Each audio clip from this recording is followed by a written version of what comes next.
very, very important because they're our future, right? And so our kids have become very engaged in the environmental work that we do. We have a youth council, so I go in, I teach them how to run a meeting.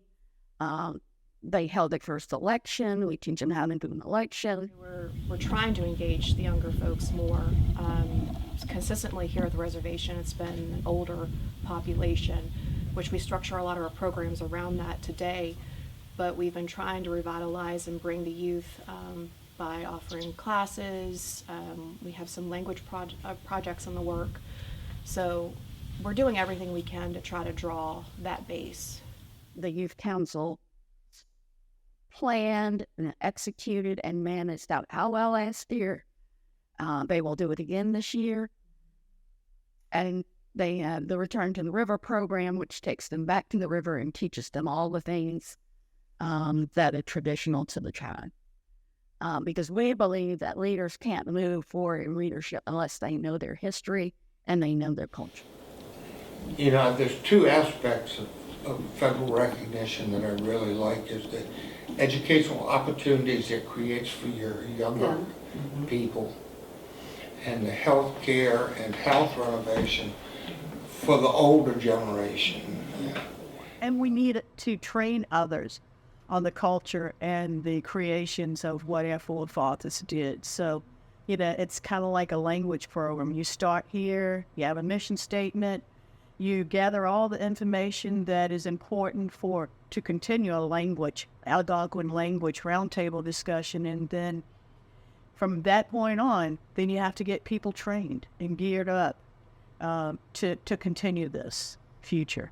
And we sit down and discuss what our challenges have been for the year and what we need to do in terms of strategizing to get things fixed like we need to.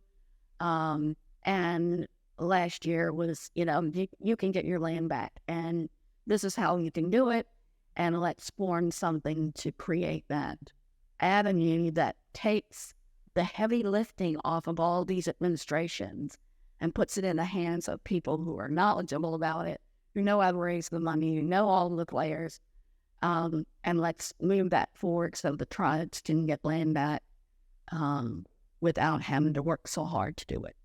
That is the wonderful part about recognition, is because once you're recognized, you feel empowered to do your cultural regeneration.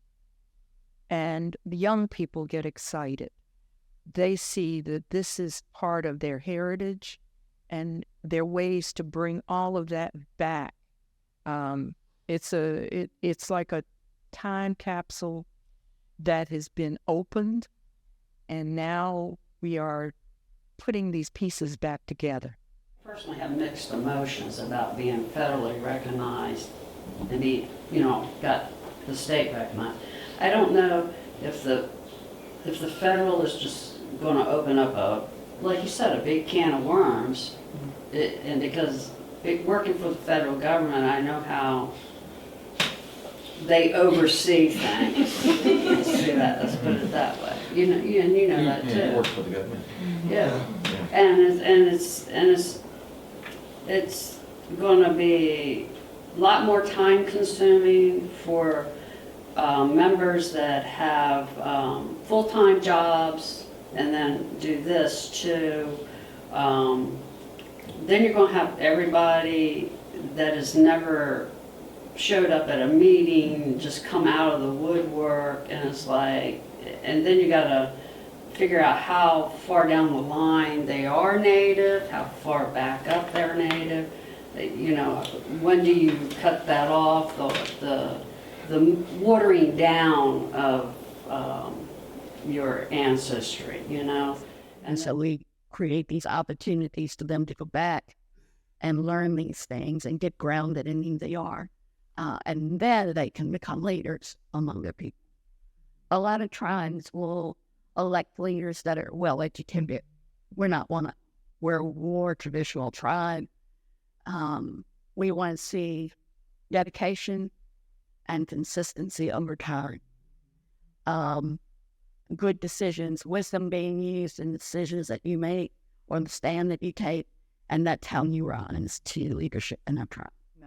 I'm interested in coming back and being a part of the reservation. And children, as far as cultural classes, we've started having cultural classes over the last year. We probably have administered probably 4 or 5.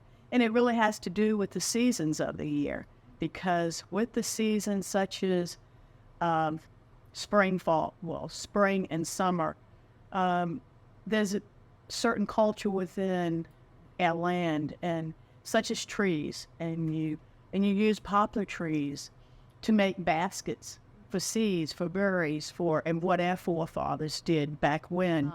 So we've always been kind of collaborative in the approach that we've taken. And so when we secured funds and were able to get our land back, the first thing I did was set up something called the Indigenous Cultural Council, Environmental Council in the Chesapeake Bay. So all the tribes could come together so that our treaties and all of our history could be magnified, and people could be educated on who we were, where we came from. And we have some scholars that is part of the teaching committee that have been involved with Algonquin language for over 20 years.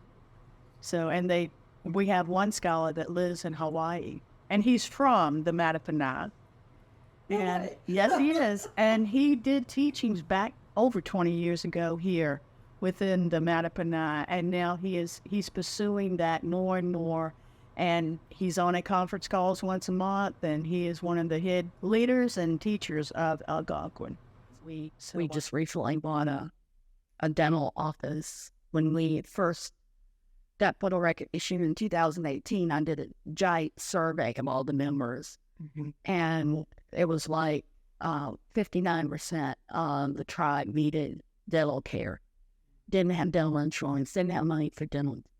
And so we thought Indian Health Services was going to be the end-all be-all to that, only to be disappointed that they are not. And so I was thrilled when Upper Mattaponi opened up their clinic.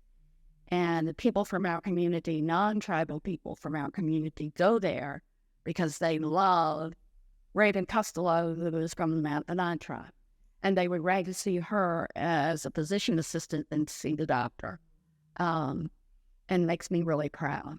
You know, we talked about the land. We talked about, there's so many opportunities for land. And,